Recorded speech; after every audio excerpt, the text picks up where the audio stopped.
What's up, and welcome into the Berryman Breakdown. I am your host, Brian Berryman, back with you again from FantasyLabs. This week, we have an excellent game on tap between the Miami Dolphins and the Cincinnati Bengals on Thursday Night Football. Guys, this is going to be a GPP-focused video breaking down the DraftKings Showdown slate for Thursday night. Going to be going through the injury report, followed by the Pearson correlation matrix that I put together every week. And then we will get into some strategy talk and how we can use FantasyLabs to propel our lineups into those big first place prizes this week. Without further ado, let's break it all down.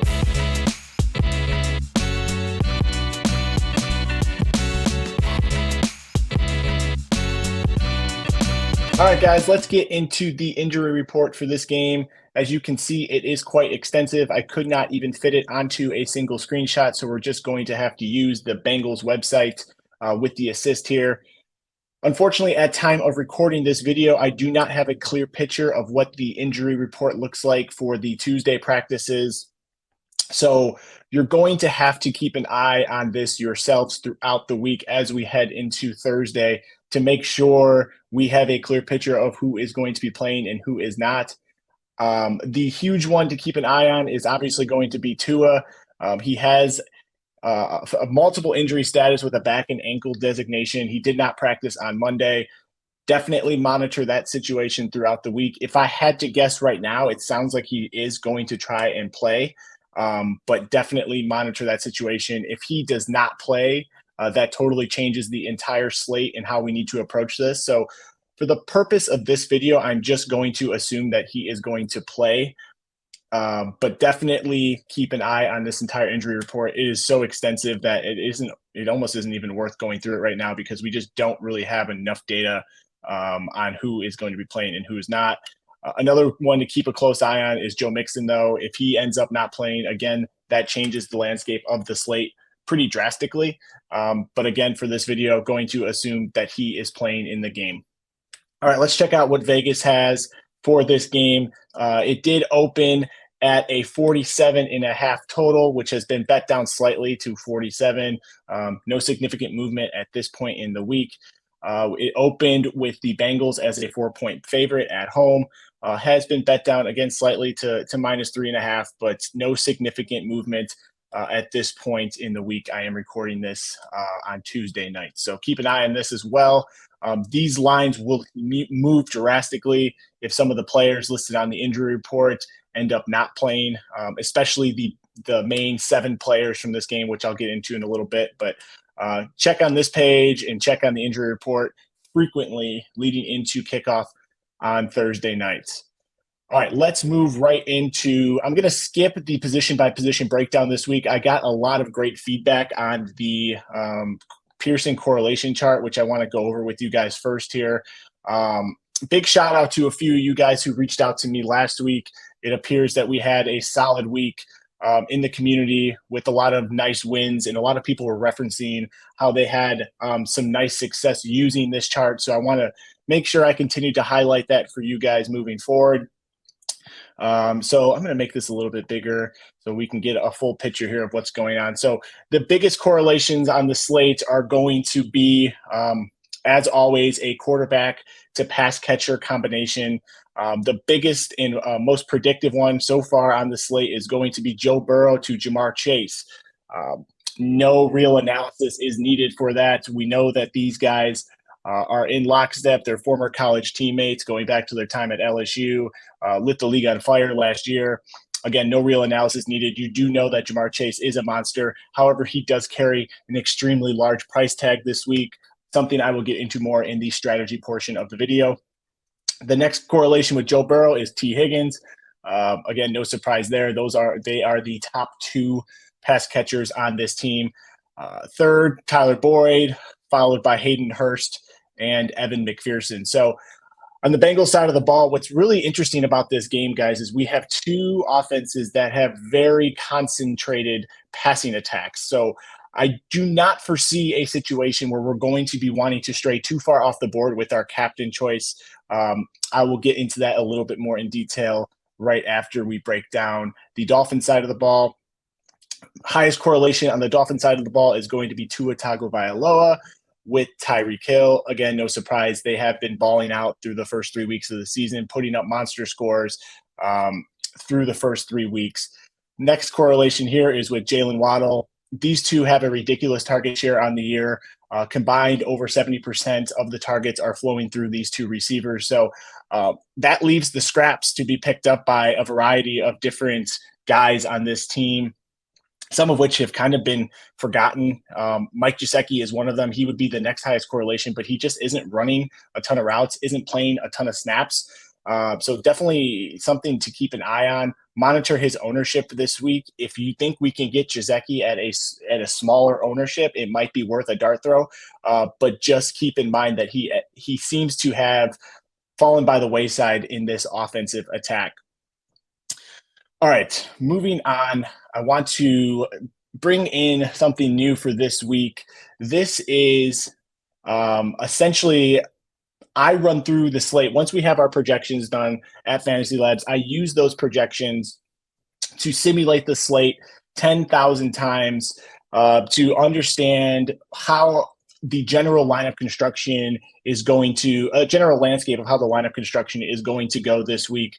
Essentially what I do is by taking the projections and standard deviations of every player, I'm able to simulate the slate and get full lineups that are developed 10,000 times. So I have 10,000 complete lineups that are optimal for each projection and simulation run. So this is going to give me a probability that every player lands in the flex and the captain for the game on Thursday. So want to run through this chart with you. And I highlighted these top guys here.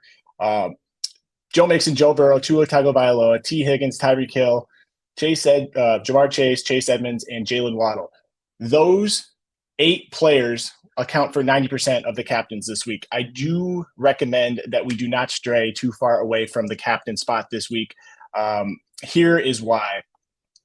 When you have two offenses with concentrated passing attacks like this, it is very unlikely, or it's very, very likely that one of these top 8 players will go off and have a great game. You can bet on a variety of obscure circumstances playing out, but I would not recommend that for anything but your large field dart throws. 90% of the time, it's going to be one of these 8 players this week. It is a very unique slate because we have so many viable captain choices this week. Usually we do not have this amount of good players that are in great spots, that are in that receive the ball a lot in their offenses, right? So using this chart, I would recommend that we stay within these top 8 guys. And even looking at it, like, I don't know if I would even be going past Jamar Chase. Like, you could just have in your player pool Mixon, Burrow, Tua, Higgins, Hill, and Jamar Chase. That would take up over 80% of what we can expect for captain lineups on Thursday night. All right, let's move into the strategy angle. I want to talk through kind of what we can expect for different, I guess, chalk lineup construction, right? So how we talked about this a little bit last week. How are we going to anticipate what our opponents are going to be doing and how they are going to be building their lineups? I talked just now about the importance of making sure that we're not straying too far away from the captain in this game. It's highly unlikely that one of these 8 choices are not going to be the captain this week, just given the amount of volume that they are receiving within their respective offenses. So I will be sticking to these 8 guys this week.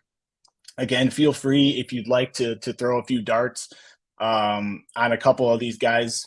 You can absolutely do that, but just understand the low likelihood of that playing out with the amount of talent and upside that is available on this slate. It is just, I think it's a little thin, but it's the reward is certainly going to be there because the ownership and captain outside of these top 8 guys is going to be pretty minuscule, I would think.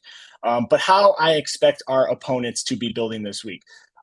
Just looking at the captain salaries here, I'll sort this by salary so we can see. Jamar Chase and Tyreek Hill are the top 2 when it comes to salary. And then there is a pretty steep drop off to the quarterbacks. We're getting almost a $2,000 discount on Joe Burrow and nearly 2,500 on Tua.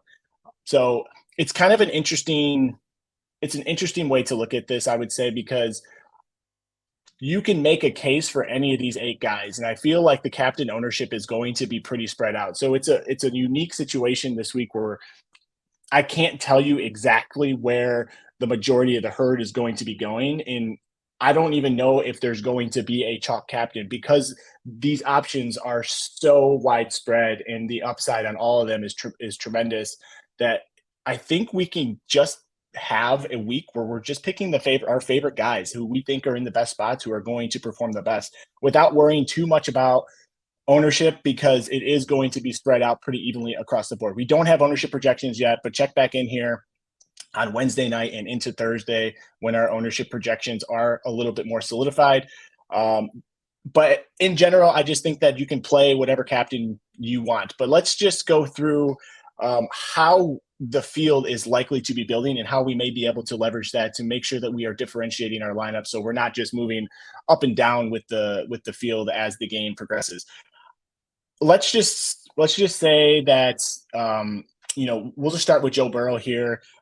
In Joe Burrow captain lineups, I expect one of or both of Ja'Marr Chase and T. Higgins to be selected for lineups like this. So if you're going to be building a Joe Burrow captain lineup, a easy way to differentiate yourself is to just not play either or Higgins or Chase. I would definitely not recommend not playing both of them.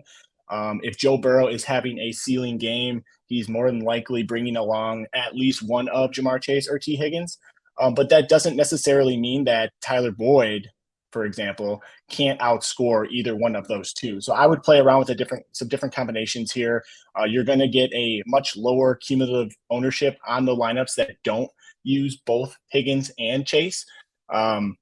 If you want to get crazy, you can go off the board completely, but I wouldn't recommend that just because Joe Burrow ceiling games are going to come with a Tyler Boyd or T. Higgins game that is probably going to land in the optimal lineup. So if, for example, that's one way to differentiate yourself, I guess, a little bit. Even if you did this is still going to be a pretty chalk construction with the Joe Burrow captain. We're going to be competing against still a ton of lineups to get to first place with these 3 in the roster. So at this point, you would want to think of different ways that the game could play out and how we could get a little bit lower ownership on the remaining 3 spots in the roster.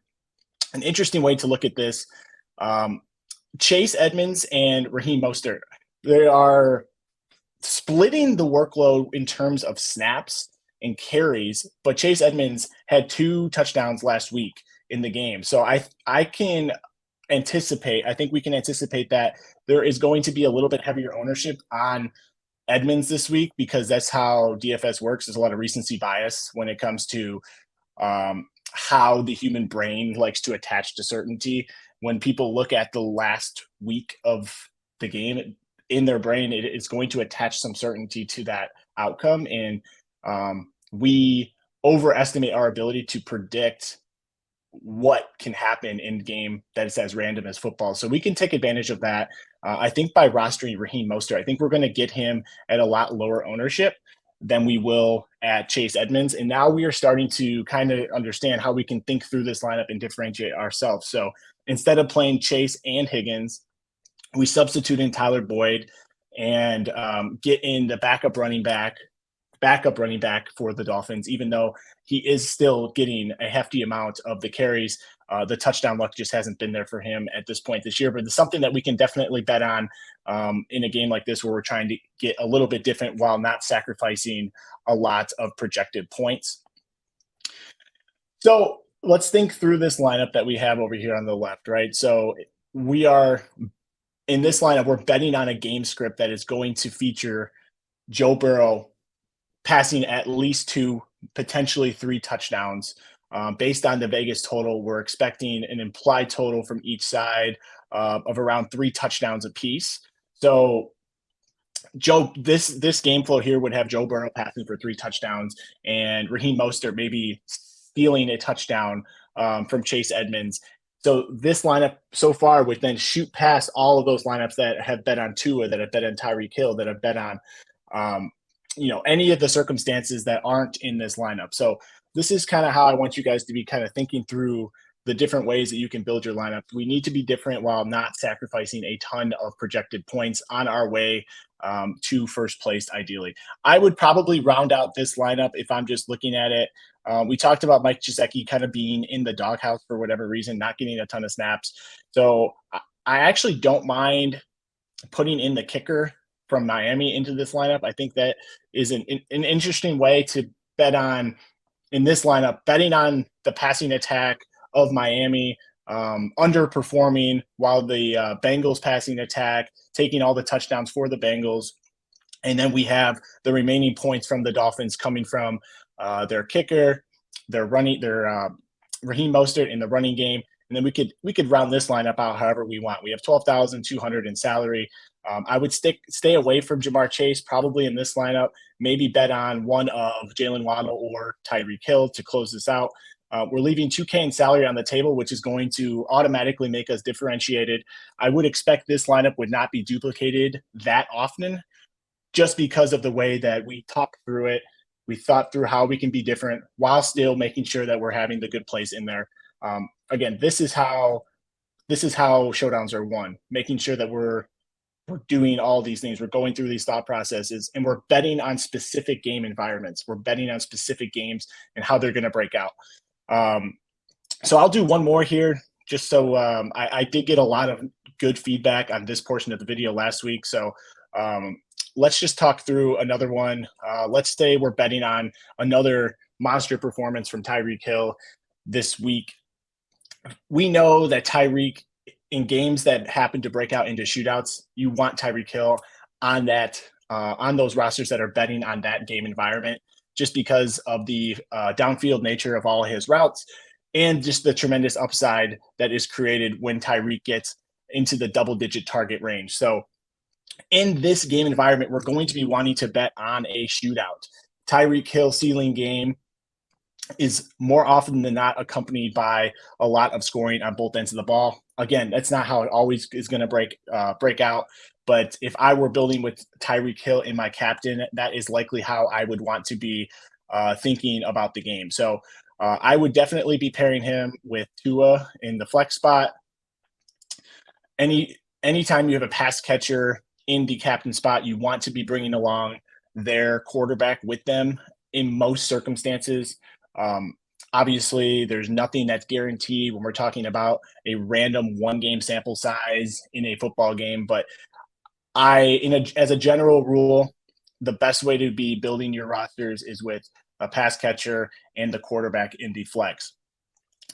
Another rule that we want to consider when building these sorts of rosters is if Tyreek Hill is having that monster game that is locking him into the captain spot, it's going to be hard for two additional pass catchers to also make the optimal lineup in the flex. The reason being is for Tyreek Hill to have the best game on the entire slate, he's probably going to have over 100 yards, a touchdown, maybe 2 touchdowns. It's just going to be tough for both Jalen Waddle and another pass catcher from the Dolphins to also make the optimal, just because there's just not enough production to go around in that game environment. Now, you can bet on a complete Dolphins smash where they put up 40 points, the Bengals put up 7 points, and you could build in a matter where you're adding multiple pass catchers. But then you have to also think about, okay, well, if there is a roster or if there is a game environment that breaks out where Jalen Waddle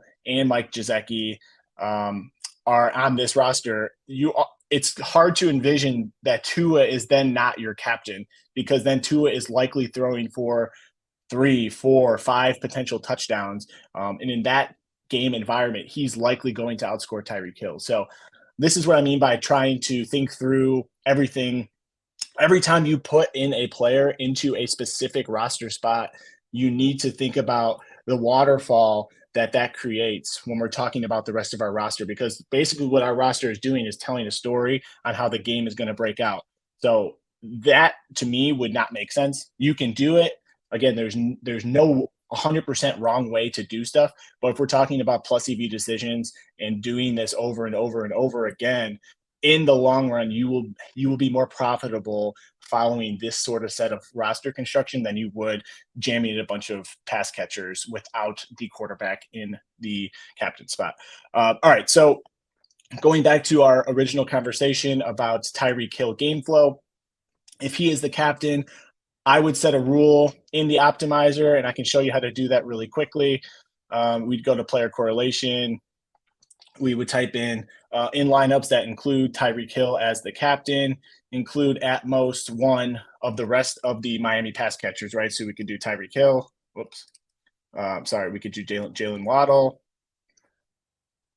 Gesicki, et cetera. And then you fill out the rest of them, right? So we would then have at maximum one of these pass catchers with Tyreek Hill.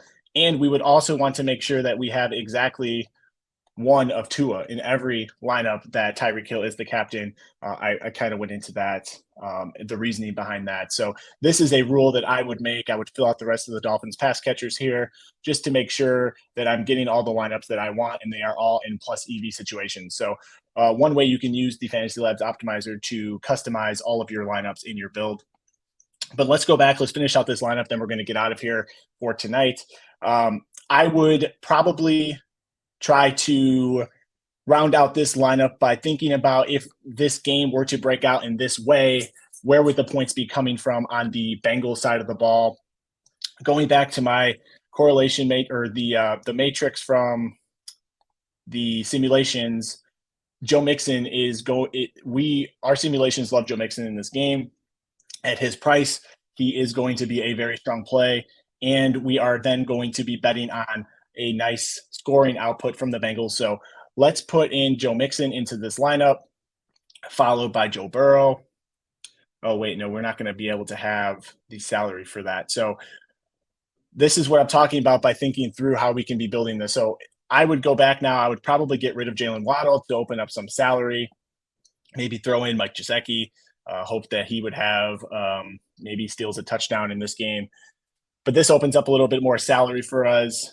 We have 2 players left. I would try to sneak in Burrow and then maybe find, someone who is projected to play some snaps that could be a sneaky play down here in the lower end of the salary range for this week.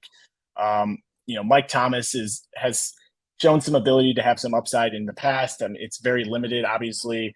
But I would kind of go through here and let's see if the last week he played 9 of 68 snaps. I would want to look through and see who has been on the field a lot for the Bengals. So Mitchell Wilcox appears to be in a good spot. He's playing a lot of the snaps.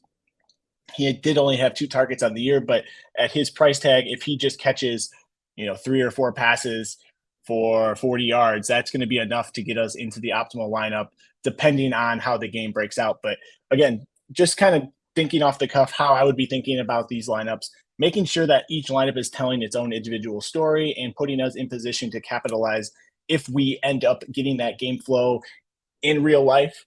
We are prepared and ready to go. Our lineup is in the best optimal position to take down those first place prizes. So that's going to do it this week, guys.